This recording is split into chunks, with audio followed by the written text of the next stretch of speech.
Assalamualaikum warahmatullahi wabarakatuh. Kita berjumpa kembali, dan semoga kita senantiasa sehat walafiat agar tetap bisa berkarya di lahan. Dan puji syukur pada Tuhan Yang Maha Kuasa, karena pada detik ini kita masih diberi nafas panjang serta diberi waktu luang, sehingga kita bisa belajar dan berdiskusi kembali di channel ini. Hari ini kita akan membahas tentang ZPT atau zat pengatur tumbuh yang kita gunakan pada tanaman cabai. ZPT kita gunakan untuk memacu kemaksimalan hasil dari tanaman cabai agar mencapai nilai optimum dari hasil panen. Lalu ZPT apa saja yang kita gunakan? Mari kita bahas selengkapnya. Namun sebelum kita lanjut, mari berikan tombol like dan subscribe-nya agar kita terus bisa belajar dan diskusi bersama. Bagi teman-teman yang belum tahu apa itu ZPT, akan saya jelaskan sedikit. ZPT adalah singkatan dari zat pengatur tumbuh, yang merupakan senyawa organik yang berperan dalam mengatur pertumbuhan dan perkembangan tanaman. ZPT dapat berfungsi sebagai hormon alami yang dihasilkan oleh tanaman itu sendiri atau disebut endogen, atau dapat dibuat secara sintetis oleh manusia dan biasa disebut eksogen. ZPT sendiri ada banyak sekali macamnya dan mempunyai fungsi dan manfaat yang beragam. Dan mari kita bahas satu persatu. Ya, meskipun contoh yang saya bawa tidak begitu komplit, karena ZPT ada banyak sekali dan saya hanya membawa beberapa contoh saja. Dan produk dengan merek dagang yang saya bawa hanya sebagai contoh saja, jadi teman-teman jangan terpacu pada merek dagangnya. Tapi carilah produk dengan kandungan yang sama dengan merek dagang yang mudah dijangkau. Yang pertama ada Bacillus subtilis. Bacillus subtilis adalah salah satu jenis bakteri gram positif yang ditemukan di tanah.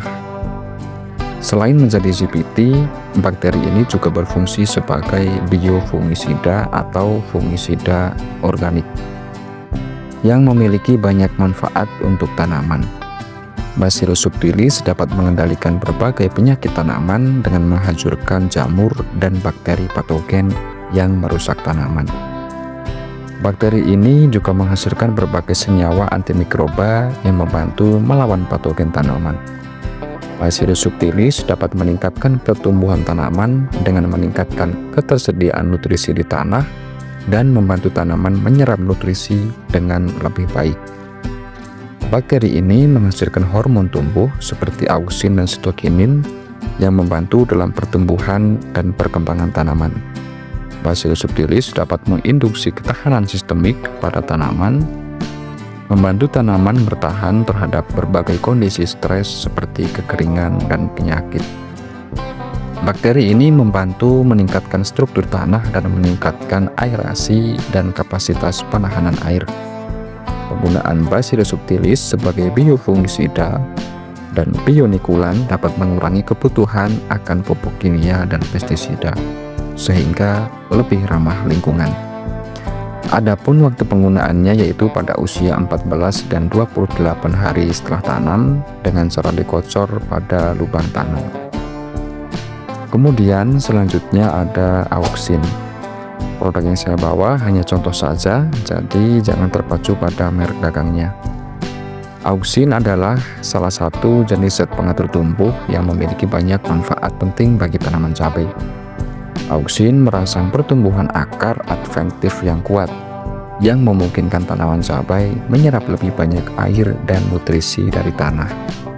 Auksin juga mendorong pertumbuhan akar lateral, meningkatkan sistem perakaran yang lebih luas dan lebih dalam.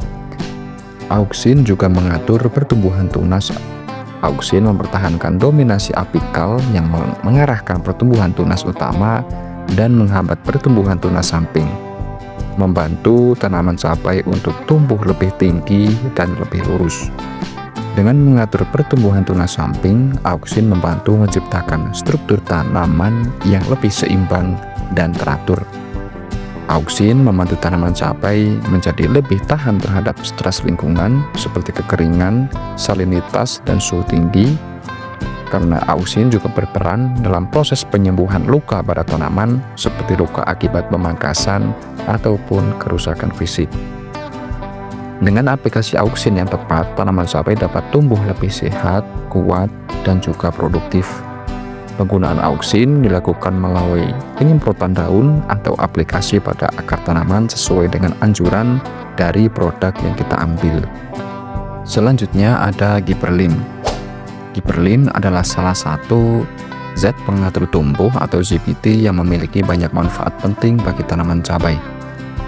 Gibberellin merangsang pemanjangan sel-sel di batang, sehingga tanaman cabai dapat tumbuh lebih tinggi dan juga lebih kokoh. Gibberellin juga membantu dalam pembesaran buah, sehingga buah cabai yang dihasilkan akan lebih besar dan juga lebih berat.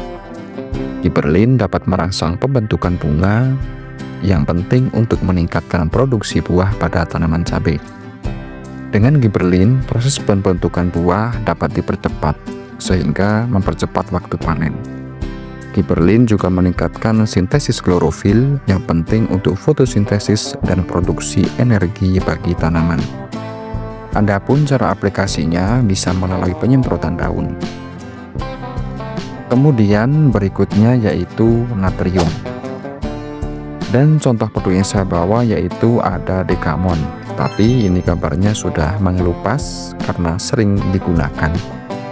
Selain Decamon, kita juga bisa menggunakan Artonic karena bahannya sama. Kandungannya yaitu natrium paranitrofenolat, natrium ortonitrophenol, natrium nitroguanidot, natrium dinitrofenol.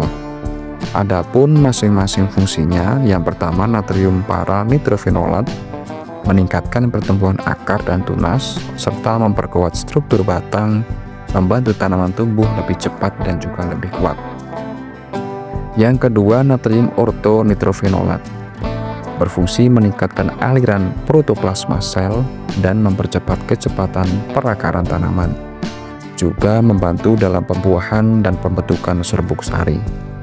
Dan yang ketiga, natrium nitroguanidot meningkatkan kualitas dan jumlah tunas baru serta mencegah kerontokan bunga dan buah.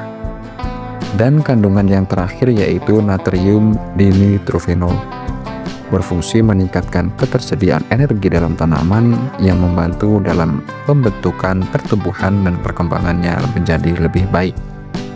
Adapun cara aplikasinya dengan cara semprotkan pada daun ketika tanaman cabai sudah mulai memasuki fase peralihan ke generatif.